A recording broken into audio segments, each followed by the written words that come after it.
Welcome to Onyx Garage. In this video we will show you how GDPR operates within Onyx.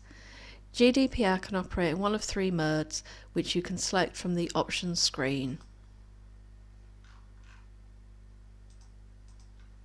The options are off, warn or enforce. In the off position, Onyx will not show any warning about GDPR.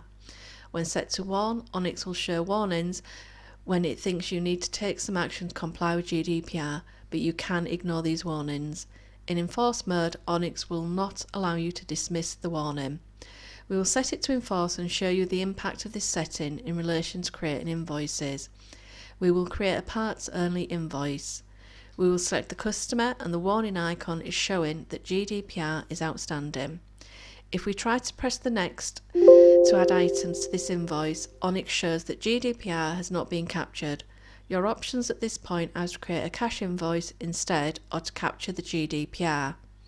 We will come back to capturing GDPR later in the video. For now, we will change the setting to warn.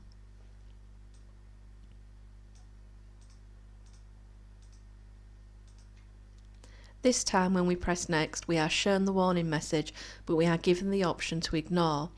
And finally, with the option set to off, Onyx gives no warnings whatsoever.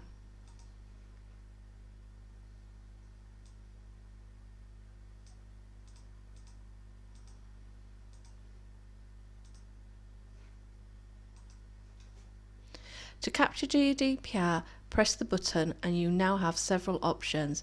If you have your own internal form that you ask customers to complete, then you can enter a comment such as the unique number of that form or where it is saved. If you have a scanner, you can scan the form into your computer and then load the image into the customer's record by pressing Load Saved Image. If you do not have an internal GDPR form, you can use the one that comes with Onyx.